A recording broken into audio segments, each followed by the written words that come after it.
నమస్తే welcome to our channel. స్వాతంత్ర దినోత్సవం సందర్భంగా తాడేపల్లిలో సజ్జల రామకృష్ణారెడ్డి జెండాను ఆవిష్కరించి కీలక కామెంట్స్ చేశారు. మరి కూటమి 2024లో ఈవీఎంలతో గెలిచిందని, మరి 12.5% ఏ విధంగా ఓటింగ్స్ పెరిగాయో ఎందుకు మాట్లాడట్లేదు అని చెప్పి ఆయన విమర్శలు చేస్తున్నారు. మరోపక్క మొన్న జగన్మోహన్ రెడ్డి కూడా రాహుల్ గాంధీ భారతదేశంలో జరిగినటువంటి అన్ని ఎన్నికల గురించి మాట్లాడుతున్నారు, కానీ ఆంధ్రప్రదేశ్ గురించి ఎందుకు మాట్లాడట్లేదు అంటూ ఆయన కూడా విమర్శలు చేయడం జరిగింది. మరి వీళ్ళందరూ కూడా 15 నెలల తర్వాత మాట్లాడడం ఏంటి? ఎన్నికలు జరిగి ఇప్పటికీ 15 నెలలు అవుతున్నాయి. మరి అప్పుడు ఎందుకు మాట్లాడుతున్నారు, ఇప్పుడు ఎందుకు మాట్లాడుతున్నారు తెలుసుకునే ప్రయత్నం చేద్దాం. దీన్ని వివరించడానికి మనతో పాటు ఉన్నారు సీనియర్ జర్నలిస్ట్ డివి శ్రీనివాస్ గారు. నమస్తే సార్. నమస్తే.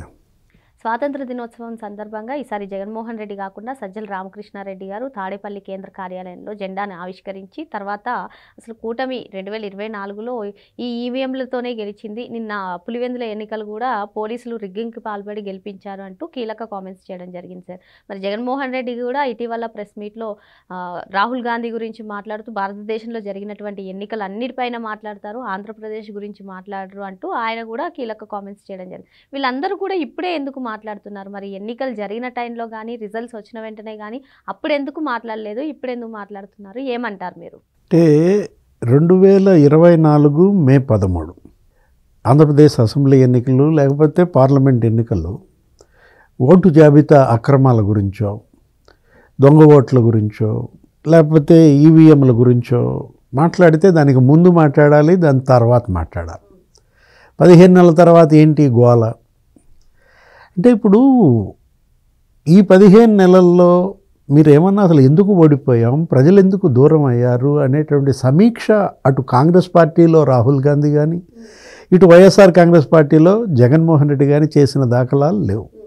ఇంకా రాహుల్ నయం, ఆయన ఏమంటున్నాడు, నిన్న బెంగళూరు సెంట్రల్ నియోజకవర్గం లేకపోతే కర్ణాటక మహదేవపుర అనే చోట ఒక ఇంట్లో 70 ఓట్లు ఉన్నాయి అనేదో ఆయన ఒక పవర్ పాయింట్ ప్రజెంటేషన్ స్క్రీన్ మీద వేసి చూపించారు. మేము 6 నెలలుగా దీనిపైన అధ్యయనం చేస్తున్నాం.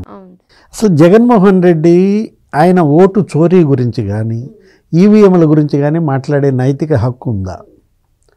సజ్జల రామకృష్ణారెడ్డి కూడా ఇవాళ మాట్లాడాడు, ఆ 12.5% ఆ పర్సంటేజ్ పెరుగుదల గురించి సమాధానం చెప్పరేంటనో ఏదన్నాడు. మొన్న జగన్ ప్రెస్ మీట్లో అదే అన్నాడు.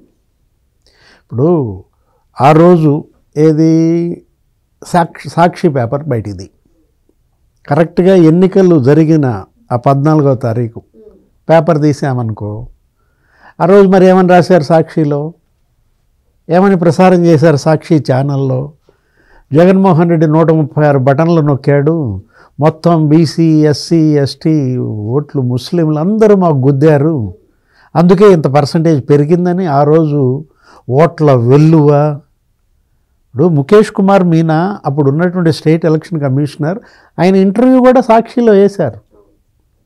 ఆయన ఏమని చెప్పాడు, సాయంత్రం 5 గంటలకి 68% నమోదైంది, అసలు ఇంకా క్యూ లైన్లలో బార్లు తీరి ఉన్నారు, రాత్రి అర్ధరాత్రి కూడా అవుద్దేమో అని రాశారు మీరే.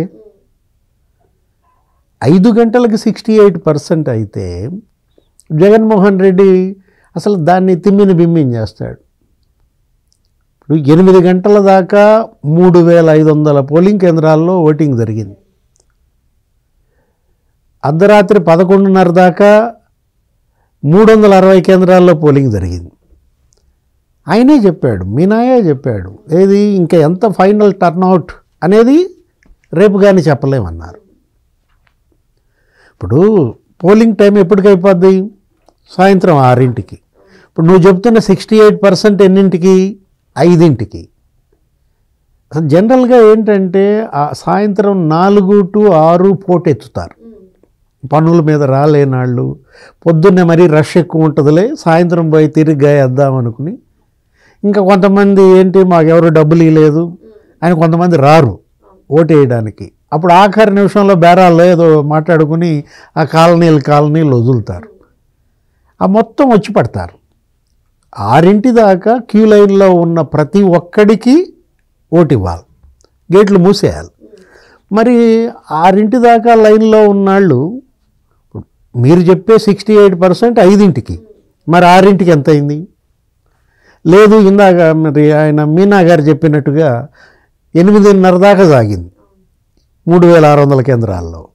అప్పటికి ఎంత చేరింది? లేకపోతే అసలు 11:30 దాకా సాగిందన్నారు 360 కేంద్రాల్లో. అప్పటికి పర్సంటేజ్ ఎంత పెరిగింది అంటే 68%, 80% అయిందంటే కారణం మీకు అక్కడే కనపడుతుంటే సజ్జల ఆ 12.5% సమాధానం చెప్పరేంటంటే? పోనీ జగన్ సీఎం అయిన ఎలక్షన్ ఏంటి 2019లో, అప్పుడు ఇదే పర్సంటేజ్. అప్పుడు కూడా సాయంత్రం 5ంటికి 68, అప్పుడు కూడా మరి రాత్రి 11:30, మరుసటి రోజు 80 అయింది. ఆ 12.5%కు సమాధానం ముందు నువ్వు చెప్పు, ఈ 12.5%కు సమాధానం వీళ్ళు చెప్తారు. ఆడలేక మధ్యలోడు అంటారు. మీరు ఇవాళ అసలు EVM CM, EVM deputy CM అని కొంతమంది సోషల్ మీడియాలో ఇక అదే గోల. మొన్న కూడా రోజా మాట్లాడుతూ అదే అంటది, లేకపోతే పేర్ని నాని మాట్లాడుతూ అదే అంటారు. ఇప్పుడు మీరు గెలిస్తే బెస్టా ఈవీఎంలు?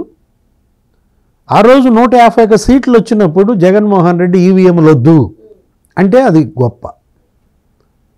ఓడిపోతే ఈవీఎంలు రద్దు చేయండి అంటే ఇప్పుడు బ్యాలెట్ పెట్టారు నిన్న. పులివెందుల జడ్పీటీసీ, ఒంటిమిట్ట జడ్పీటీసీ ఎన్ని వచ్చాయి? అంతకుముందు ఎమ్మెల్సీ, గ్రాడ్యుయేట్స్ ఎమ్మెల్సీ. అసలు ఎన్నికలు అప్పుడు అసెంబ్లీకి జరగల. యువగళం పాదయాత్ర ఇంకా సాగుతూనే ఉంది లోకేష్. అప్పుడు నీకు అసలు అటు విశాఖపట్నం ఏది ఉత్తరాంధ్ర ఎమ్మెల్సీ, లేకపోతే ఇటు కోస్తా MLC, next west Rayalaseema MLC, మొత్తం అన్ని చోట్ల తెలుగుదేశం గెలిచింది 3 ప్రాంతాల్లో. అంటే 105 అసెంబ్లీ నియోజకవర్గాలు.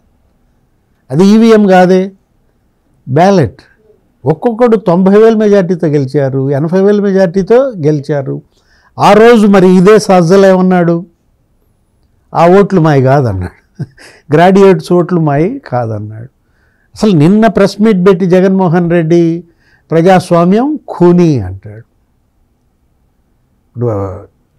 మొత్తం ఓటు చోరీ గురించి మాట్లాడుతున్నావు రాహుల్, ఆంధ్ర గురించి మాట్లాడవేంటి అంటాడు. నువ్వే ఓటు చోరుడివి.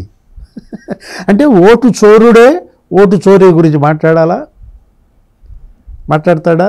ఇప్పుడు ముఖ్యమంత్రిగా నువ్వు ఉన్నావు ఆ రోజు. నువ్వు ఇప్పుడు రాహుల్ గాంధీ నిన్న మహదేవ్పూర్లో ఏమన్నాడు? ప్రెస్ మీట్ పెట్టి బెంగళూరులో ఒక ఇంట్లో 70 ఓట్లు ఉన్నాయన్నాడు. మరి జగన్ సీఎంగా మనం పేపర్లో చూసాం.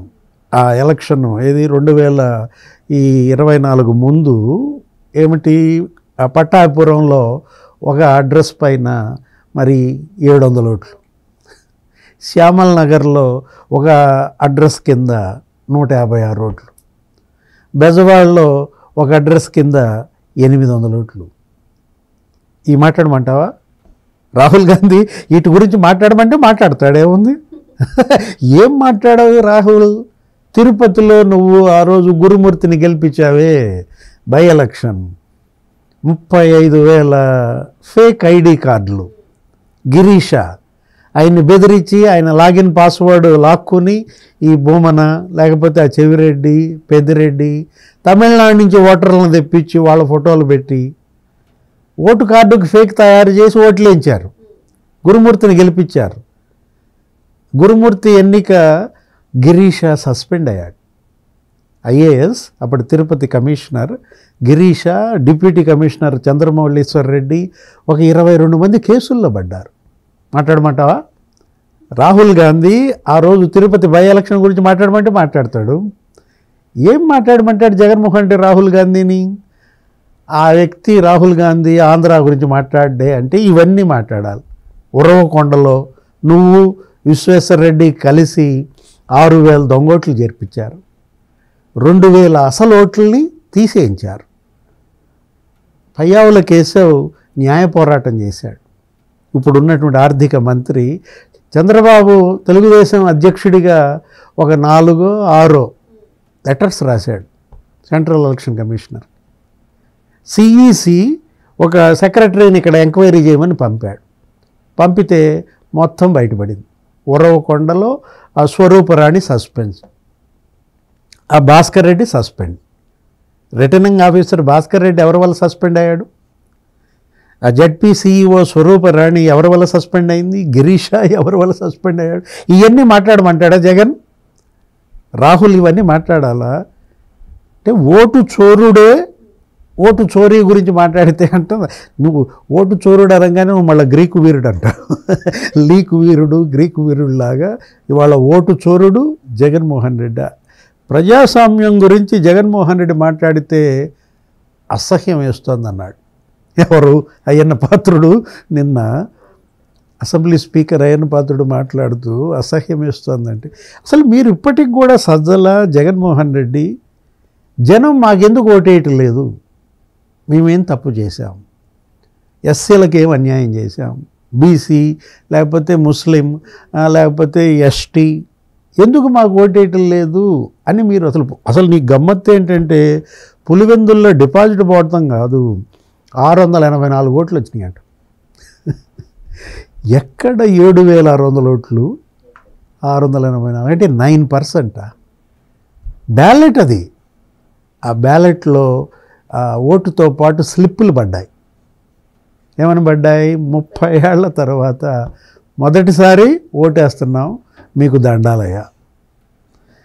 వివేకం సార్, మా వివేకం సార్కి న్యాయం చేయండి అయ్యా అంటే 30 ఏళ్ల అణచివేతపై ఆ ఓటరు తిరుగుబాటు.